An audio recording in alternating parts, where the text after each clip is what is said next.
ओम नमो भगवते वासुदेवाय नमः। ओम नमो लक्ष्मी नारायण नमः। जय हो लक्ष्मी नारायण की। राधे राधे सभी दोस्तों को। मैं आंसू उम्मीद करता हूँ सभी लोग बढ़िया होंगे। दोस्तों, अमावस्या का दिन हमारे सनातन धर्म में बहुत ही विशेष दिन माना जाता है, क्योंकि इस दिन भक्तजन कई प्रकार की पूजा अर्चना करते हैं, कई उपायों को अपनाते हैं जिनसे उनकी बाधाएं दूर हो सके, उनके कष्ट दूर हो सके और भगवान की विशेष कृपा को प्राप्त कर सके।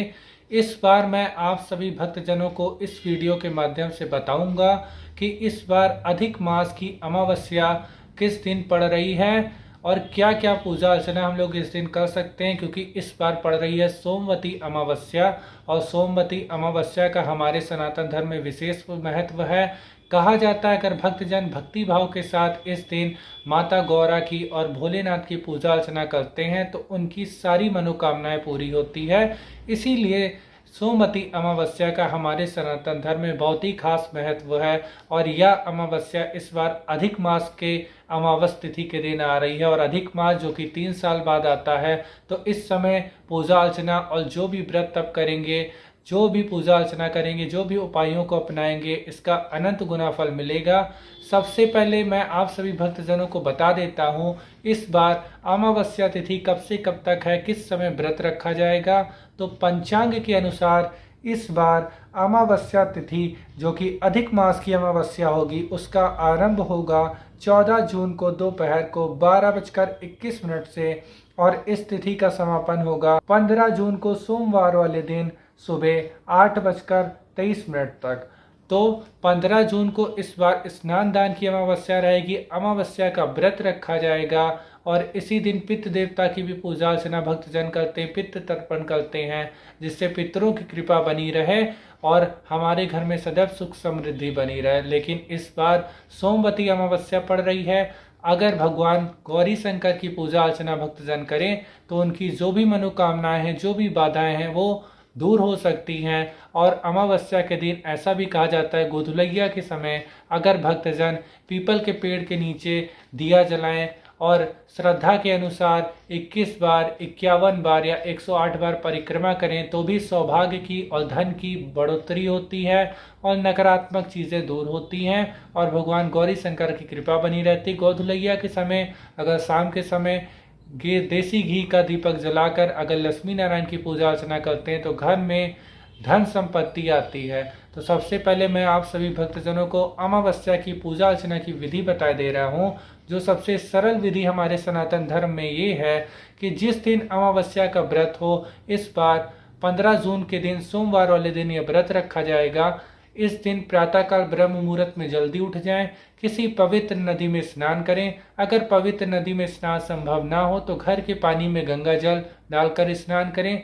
अगर किसी कारणवश गंगा जल भी उपलब्ध ना हो तो नहाते समय गंगा मैया का नाम ले लें तो भी तीर्थों के बराबर स्नान का फल भक्तजनों को प्राप्त होता है। सुबह हम लोग भगवान गौरी शंकर की पूजा अर्चना करेंगे। जो भी भक्तजनों की जैसी मनोकामना हो उसको संकल्प लेके हम लोग भगवान की पूजा अर्चना करेंगे।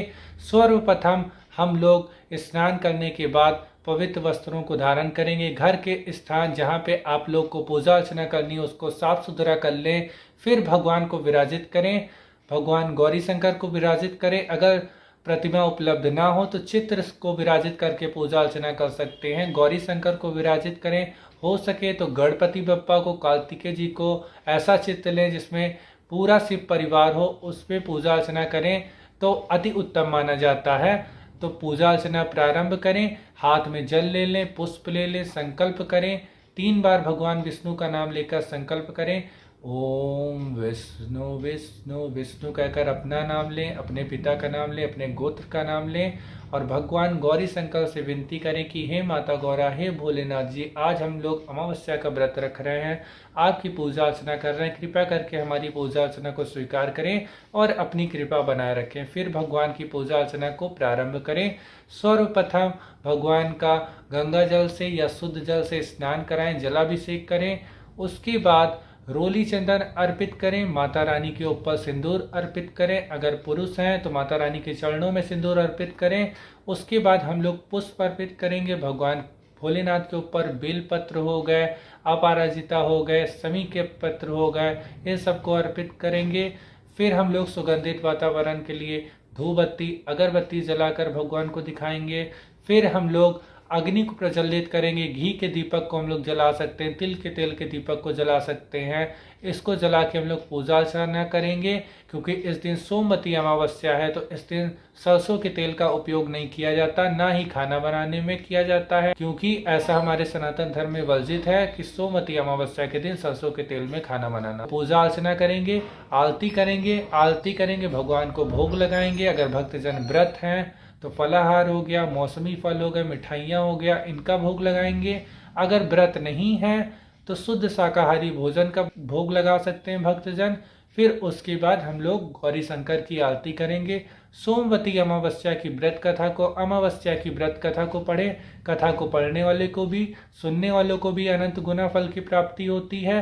भगवान शिव शंकर का सबसे ज्यादा पढ़ा जाने वाला मंत्र ओम नमः शिवाय, इसका भी भक्तजन जाप कर सकते हैं श्रद्धा के अनुसार। माँ गौरी का सर्व कामना पूरा करने वाला मंत्र सर्व मंगल मांगल्ये शिवे सर्वार्थ साधिके शरण्ये त्र्यंबके गौरी नारायणी नमोस्तुते। अगर भक्तजन, जो भी भक्तजन जाप करते हैं, इन मंत्रों का जाप कर सकते हैं। विशेष कृपा भगवान शंकर की और माता गौरा की भक्तजनों के ऊपर बनी रहेगी। पूजा अर्चना करने के बाद कपूर जलाकर हम लोग गौरी शंकर की आरती करेंगे, या फिर घी के दीपक का भी प्रयोग कर सकते हैं आरती करने के लिए।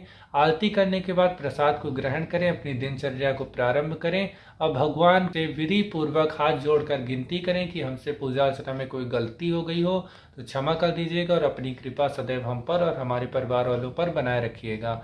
इस दिन कई भक्तजन अमावस्या का व्रत रखते हैं, कई भक्तजन पितृ तर्पण भी करते हैं। इस दिन नहाने के बाद जल लेकर दक्षिण मुख करके हम लोग पितरों को भी तर्पण कर सकते हैं, पितृ देवता की भी पूजा अर्चना कर सकते हैं। ऐसे ही भगवान विष्णु जी की भी पूजा अर्चना की जाती है, लक्ष्मी नारायण की भी पूजा अर्चना इसी विधि के अनुसार की जाएगी। सर्वप्रथम भगवान को विराजित किया जाएगा, उनका स्नान कराया जाएगा, उनके ऊपर रोली चंदन अर्पित किया जाएगा। भगवान विष्णु की जब पूजा अर्चना करेंगे तो हम लोग बेल पत्र का उपयोग नहीं करेंगे और तुलसा दल का उपयोग करेंगे जब भोग लगाएंगे। तो इन चीज़ों का ध्यान रखें। और ये जो मैंने पूजा अर्चना आप सभी भक्तजनों को बताई है, ये पंच उपचार पूजा अर्चना है, जो कि हमारे पंच तत्व अग्नि जल पृथ्वी वायु आकाश से संबंधित है। तो ये पंच उपचार जो पूजा अर्चना होती है, सबसे सरल पूजा अर्चना होती है जो हमारे सनातन धर्म में दे रखी है।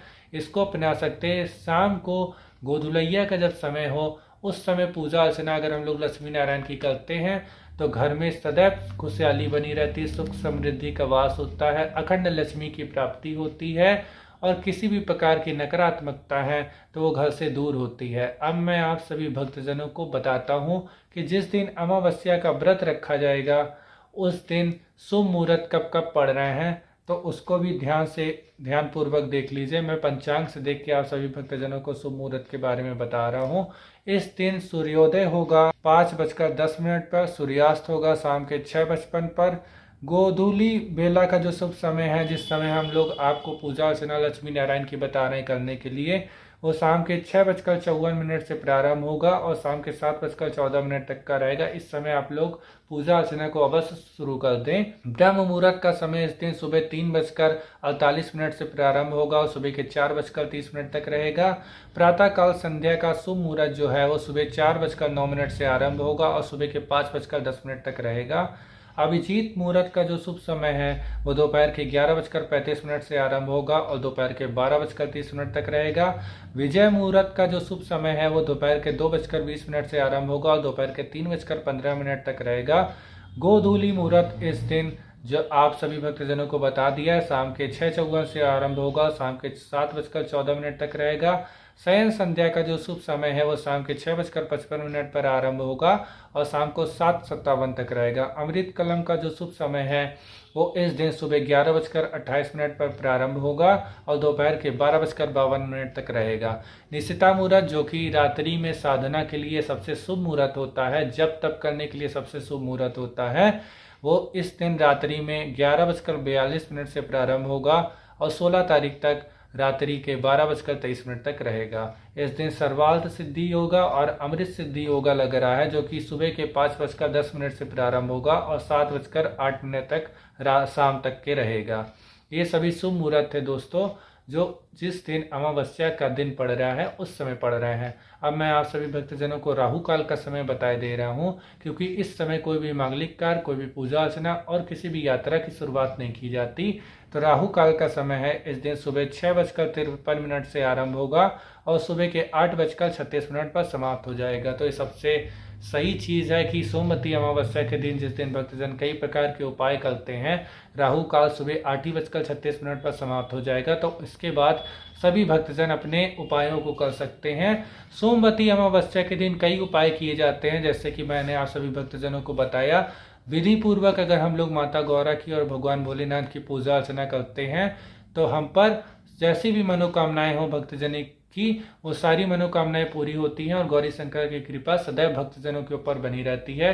इस दिन पीपल के पेड़ के नीचे दिया जलाया जाता है। अगर भक्तजन दिया जलाते हैं इस दिन पीपल के पेड़ के नीचे, तो गौरी शंकर की कृपा बनी रहती है और परिक्रमा भी करते हैं। पुराने जमाने में तो भक्तजन 108 परिक्रमा करते थे, लेकिन इस समय अगर श्रद्धा सामर्थ्य के अनुसार अगर भक्तजन 11, 21, 51 या 108 बार परिक्रमा करना चाहें तो कर सकते हैं। भगवान की कृपा बनी रहेगी सभी भक्तजनों के ऊपर। और कुछ उपाय और हैं। इस दिन जब खाना बनाएं तो सरसों के तेल का उपयोग ना करें। इस दिन बालों को मत कटवाएं। इस दिन नाखूनों को मत काटें। और जो भी भक्तजन पूजा अर्चना कर रहे हैं वो भक्तजन भक्ति भाव से पूजा अर्चना करेंगी तो ऐसी हमारी सनातन धर्म की मान्यता है कि भगवान हमारी पूजा अर्चना को अवश्य स्वीकार करेंगे। उनकी कृपा सभी भक्तजनों के ऊपर सदैव बनी रहेगी। जिन भी भक्तजनों के ऊपर शनि दोष है वो अगर अमावस्या के दिन शनि मंदिर में जाते हैं और सरसों के तेल का दीपक जलाते हैं तो भगवान की कृपा बनी रहती है। लेकिन इस दिन तिल के तेल का दीपक जला दीजिए, क्योंकि सोमवारी अमावस्या है। इस दिन सरसों के तेल का उपयोग हो सके तो बिल्कुल ही ना करें। फिर मिलते हैं दोस्तों आपसे अगली वीडियो में। यही जानकारी थी जो इस वीडियो के माध्यम से मेरे को आप सभी भक्तजनों को देनी थी। फिर मिलते हैं अगली वीडियो में किसी और जानकारी के साथ। आशा करते हैं आप सभी का हर दिन हर पल मंगलमय हो। सभी देवी देवताओं की कृपा सभी भक्तजनों के ऊपर सदैव बनी रहे। राधे राधे सभी दोस्तों को।